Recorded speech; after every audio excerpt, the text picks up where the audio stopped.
कुंभार गाव, पक्ष्यांनी तारलेलं गाव. हो हो, तुम्ही बरोबर ऐकलत.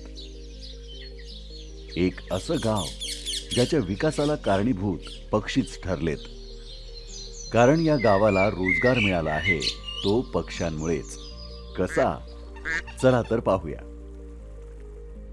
पुण्यापासून साधारण 110 किलोमीटर अंतरावर भिगवण पासून जवळच कुंभार गाव हे गाव वसलेलं आहे. साधारण 2000 लोकसंख्या असलेलं, आजूबाजूला माळरान आणि बाभळीच्या काटेरी टेकड्यांनी घेरलेलं असं हे गाव, जिथे क्वचितच कुणाची शेती तर कुणाचे काहीसे छोटे उद्योगधंदे पाहायला मिळतात.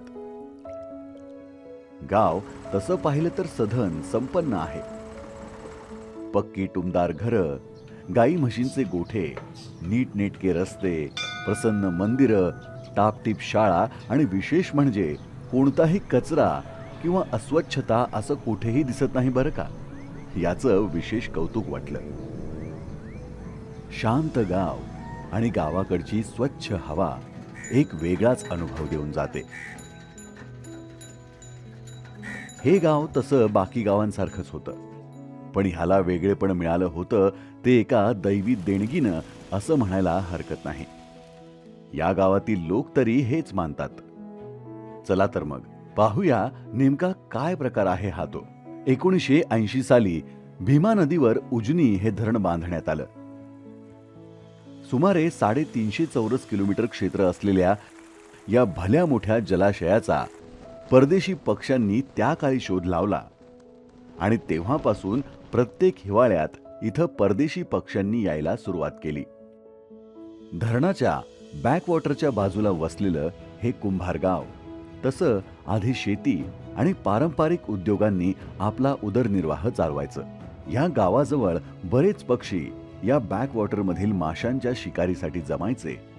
तसेच आजूबाजूला शेती असल्या कारणाने तिथेच मुक्काम करायचे. ह्याचा कधी कधी या गावकऱ्यांना त्रास देखील व्हायचा. त्यांना मग ते हुसकावून लावत किंवा त्यांची शिकार करत. साधारण 2007-2008 च्या सुमारास ह्या गावातील गावकऱ्यांना काही फोटोग्राफर आणि पक्षीप्रेमी मंडळींनी पहिल्यांदा जाणीव करून दिली की जे पक्षी तुमच्या आजूबाजूला आहेत, जे दरवर्षी काही ठराविक काळासाठी इथे येतात, ते साधे पक्षी नसून परदेशातून हजारो किलोमीटरचा प्रवास करत अनुकूल वातावरणाच्या शोधात स्थलांतरित होऊन आलेले असतात. जे आपल्या भारतात काही मोजक्या ठिकाणी आणि ठराविक काळासाठी स्थायिक होतात आणि परत त्यांच्या देशी म्हणजे आपल्या मायदेशी परततात. त्यांची शिकार, त्यांच्यामुळे शेतीला होणारं नुकसान हे तुम्ही कसं टाळलं पाहिजे आणि या निसर्गाने दिलेल्या देणगीचा कसा उपयोग करून घेतला पाहिजे जेणेकरून ह्या पक्ष्यांचं संवर्धन होईल, याबद्दल त्यांनी बरीच अभ्यासू पुस्तकं आणि माहिती या गावकऱ्यांना पुरवली. पुढे काही वर्षात सरकारकडून सुद्धा काही उपाययोजना राबवल्या गेल्या, ज्यामुळे ह्या पक्षी संवर्धनाला मदत झाली. मग हळूहळू काही गावकऱ्यांनी मिळून पुढाकार घेतला आणि ह्या गावात पक्षीप्रेमींसाठी बोटिंग आणि गाईडची सुविधा सुरू केली. आपल्याला होणाऱ्या अडचणी आणि गैरसोयी बाजूला ठेवून पक्ष्यांच्या आणि निसर्गाच्या अनुरूप अशी जीवनशैली त्यांनी अनुकरली. हळूहळू येथे राहण्याची, जेवणाची सोय सुद्धा सुरू झाली आणि गावाला आज तसं पाहिलं तर प्रमुख उत्पन्नाचं साधन म्हणजे हे पक्षी निरीक्षण केंद्रच ठरलेलं आहे.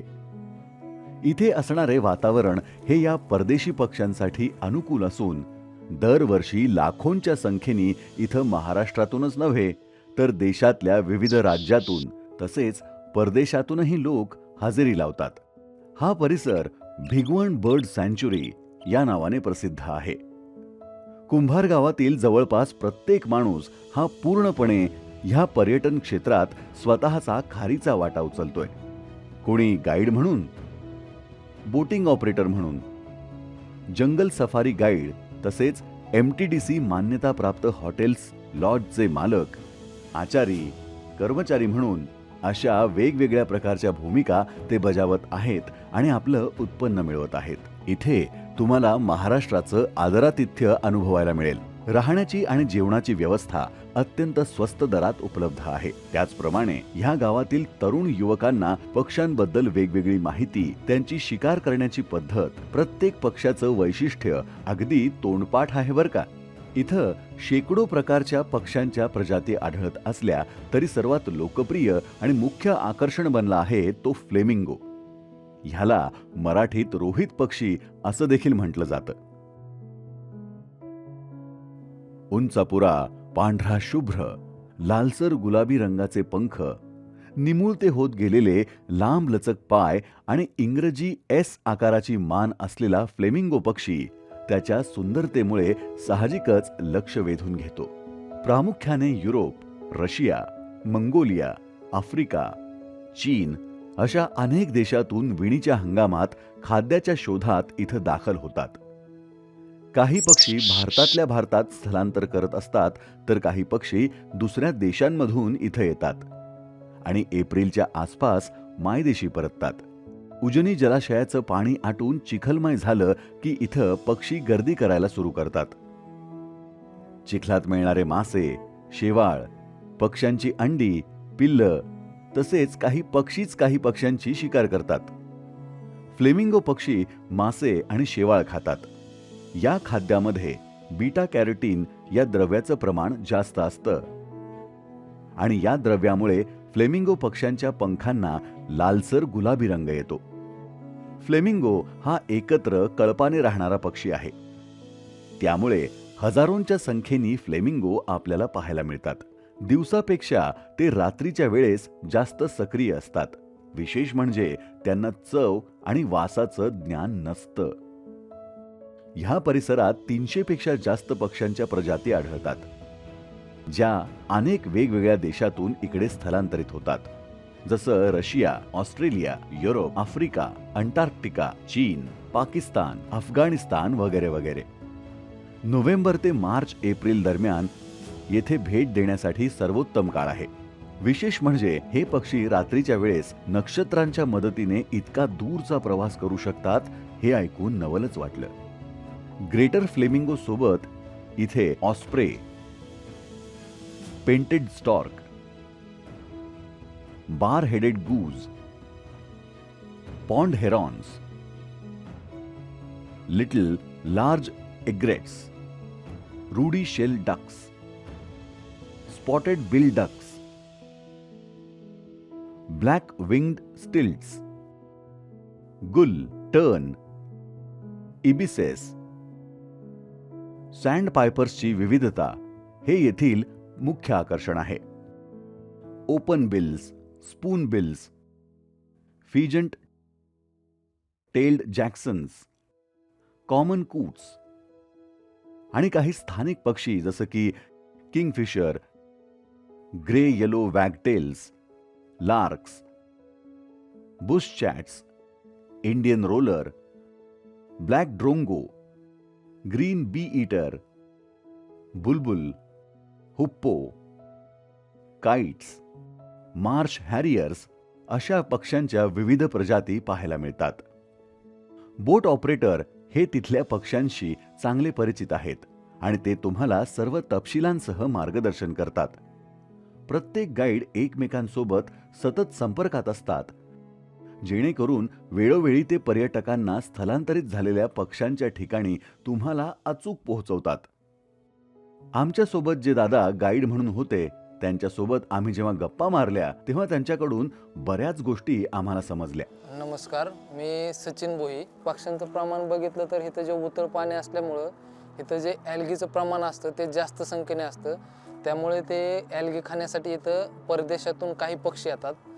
तर ते पक्ष्यांची शिकार करण्यासाठी सुद्धा इथं जे शिकारी पक्षी असतात ते 2007 ते 8 पासून हे पर्यटन चालू आहे.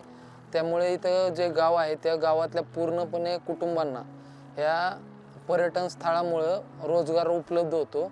इथं जे क्लायमेट असतं ते क्लायमेटमध्ये यांना खाद्यसुद्धा पुरेसं मिळतं. त्यामुळे त्यांची पिल्लं वगैरे पूर्णपणे चांगल्या व्यवस्थित जगतात. त्यामुळे त्या पिल्लांना घेऊन पक्षी आपल्या इकडं मायग्रेशन करून येतात.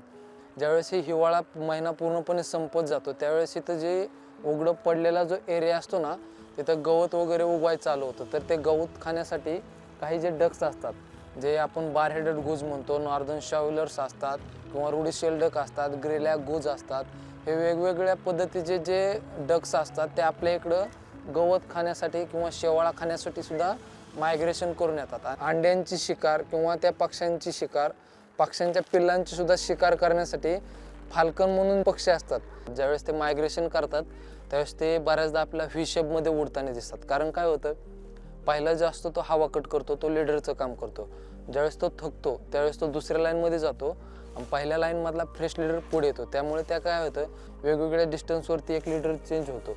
त्यामुळे ते जेवढे जास्त क्वांटिटी त्यांची जास्त असेल ना ग्रुपमध्ये, तेवढे ते लीडर तयार होतात. त्यामुळे ते जास्त लांबचा प्रवास आरामात करतात. पक्षी जे असतात ना ते जास्त करून रात्रीचे मायग्रेशन करतात. रात्रीचं काय होतं, हे जे चांदण्या वगैरे असतात ना त्याच्यावरून त्यांना डायरेक्शन समजतं. हे क्लायमेट असतं ना त्याच्यामुळे त्यांना कधी मायग्रेशन करायचं आणि कुठं मायग्रेशन करायचं हे सुद्धा समजतं. ते जे मेल जे असतात ना ते अट्रॅक्टिव्ह दिसण्यासाठी त्यांना कलर जास्त असतो. जे फिमेल जे असतात ना त्यांना कलर कमी असतो. आता बऱ्याचदा आपण जे बघतो पक्षी वगैरे, पक्ष्यांचे गुडघे पण उलटे असतात. ज्यावेळेस आपण पाण्यामध्ये चलतो त्यावेळेस पाण्यामध्ये लाटा तयार होतात किंवा पाण्याची हालचाल होते. त्यामुळे आपल्या माशांना वगैरे डिस्टर्ब होतं. पण त्यांचे जे गुडघे जे फोल्ड होतात ना पाठीमागं, ज्यावेळेस ते शिकारासाठी पुढे चलत असतात ना त्यावेळेस ते पाण्याची काही हालचाल होत नाही. त्यामुळे त्यांना शिकार वगैरे आरामात सापडते. आणि ज्यावेळेस त्यांच्या समोर शिकार असतो ना त्यावेळेस तासनतास ते एकाच ठिकाणी पेशन्ससोबत उभे राहतात. लोक जे आहेत आपल्या जीवापेक्षा जास्त प्रेम हे निसर्गावरती करतात. दिवसेंदिवस इथे येणाऱ्या पक्ष्यांची क्वांटिटी, व्हरायटी वाढत चाललेली आहे. त्यामुळे ते लोक ह्या पक्ष्यांना पाहण्यासाठी सुद्धा लोकांची सुद्धा गर्दी जास्त वाढायला लागलेली दिसून येते. पूर्ण गावाचा रोजगार जरी म्हटलं तरी ह्या पर्यटनावरती अवलंबून आहे. त्यामुळे हे पर्यटन स्थळ हे कुंभारगावसाठी निसर्गाने दिलेली एक प्रकारची देणगी आहे. ते देणगी लोक कधीही विसरू शकत नाही. कुंभारगाव हे थोडक्यात गाव नसून हे पक्ष्यांचं एक माहेरघर ठरलेलं आहे. इथे काही पर्यटक सुद्धा होते ज्यांनी आनंदाने त्यांचा अनुभव आमच्या बरोबर शेअर केला. नमस्कार मित्रांनो, माझं नाव समीर इनामदार. मी भिगवण आणि कुंभारगाव या जागेला नेहमी व्हिजिट करतो आणि पक्षी बघण्यासाठी येत असतो. इथे बरेचसे आमचे पक्षी मित्र आम्हाला वेगवेगळे पक्षी दाखवतात आणि ते बघताना आम्हाला अप्रतिम आनंद होतो.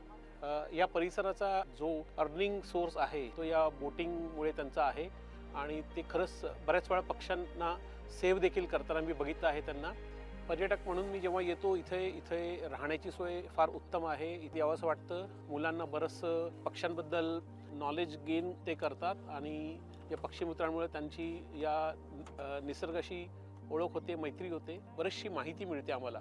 त्या मुलांनी बराचसा अभ्यास केलेला आहे, त्या तरुणांनी अभ्यास करून मग ते आम्हाला सांगतात आणि ते बघून खरंच आनंद होतो. नेचर जोपासण्याचं काम हे तरुण करत आहेत कुंभारगावमधले, भिगवणमधले, तर त्यांना नेहमी सपोर्ट केला पाहिजे. माझं नाव दत्तात्रेय सीताराम नगरे. मी पक्षीमित्र भिगवण कुंभारगाव येथे. सध्याची परिस्थिती अशी आहे की जे आमच्याकडे जे पूर्ण शिक्षित झालेली मुलं आहेत त्यांनी आता ह्याच्यामध्ये यूट्यूबवरती वगैरे सर्च करून आतापर्यंत 300हून अधिक प्रकारची या ठिकाणी नोंद झालेली आहे. या पाणथळीतल्या पक्ष्यांमुळे गावातल्या लोकांना रोजगार चांगल्या प्रकारे मिळत आहे. कुंभारगावच्या आजूबाजूला इथं अशी बरीच ठिकाणं आहेत की जी तुम्ही प्लॅन करून पाहू शकता. जसं की भुलेश्वर मंदिर, पळसनाथ मंदिर, सिद्धटेक मंदिर जे अष्टविनायकांपैकी एक आहे. इथलं अजून एक वैशिष्ट्य म्हणजे ग्रासलँड सफारी, जिथं कोल्हा, लांडगा, हरिण, तरस असे बरेच वन्य प्राणी पाहायला मिळतात. त्यासाठी जंगल सफारी आणि गाईडची व्यवस्था देखील या गावातून होऊ शकते. इथं पक्षी निरीक्षणासोबतच मिळणाऱ्या चिलापी माशांसाठी भिगवण प्रसिद्ध आहे. इथले मासे खाण्यासाठी लोक इथं आवर्जून भेट देतात. तसं पाहिलं तर ह्या पक्ष्यांमुळेच आज हे गाव सुधारलं आहे असं म्हणायला हरकत नाही.